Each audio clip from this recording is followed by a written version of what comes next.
Vriende in ons Here Jesus Christus, wat sou jy sê is die sentrale boodskap van die Bybel? Gaan lees die Ou Testament, lees die Nuwe Testament, lees van Genesis tot Openbaring, lees die verhaal van Israel, lees ook die verhaal van Christus. En ek dink, indien 'n mens dit doen, sal een boodskap, een tema, keer op keer duidelik na vore tree. En dit is eenvoudig, dat God jou liefhet. God het die wêreld lief, hy het die mensdom lief, hy het sy skepping lief. Johannes 3 vers 16 bevestig dit. Want God het die wêreld so lief gehad, dat hy bereid was om sy eie enigste seun vir ons te gee. Met die wete dat sy eie seun moet sterf, moet ly, sodat ek en jy sonder mense kan leef. Hierdie liefde verdien ons geensins nie. Nee, ons verdien eintlik die teenoorgestelde. Maar tog is God genadig. Tog skenk die Here vir ons hierdie liefde, sonder dat ons dit enigsins kan verdien. Christus is die bewys daarvan. Ons lees van hierdie liefde in die Bybel, en die Heilige Gees bevestig dit in ons harte.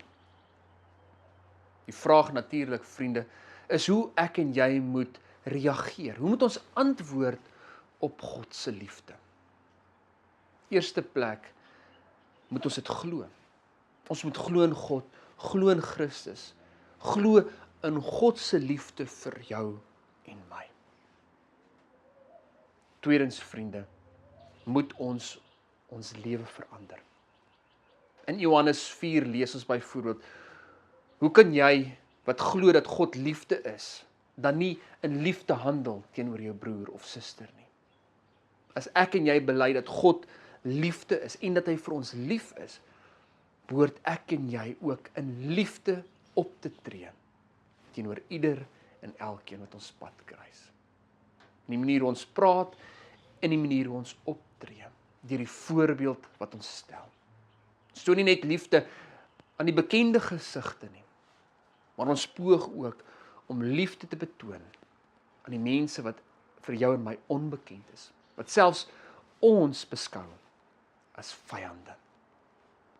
En derdens, vriende, broers en susters, ons moet die wêreld hiervan vertel. In Matteus 28 lees ons van Christus se laaste opdrag aan die disippels. Gaan uit na die wêreld, leer hulle van my gebooie, in die eerste plek van my liefde, doop hulle in my naam, en maak hulle my disippels. Ja, vriende, ons moet glo in God se liefde. Ons moet handel volgens God se liefde. En ons moet die wêreld vertel van God se liefde. Ons lewe in 'n wêreld wat gekenmerk word deur liefdeloosheid.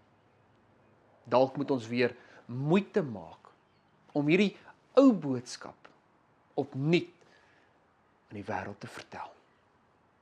Mag die Heilige Gees ons in hierdie taak bystaan. Amen.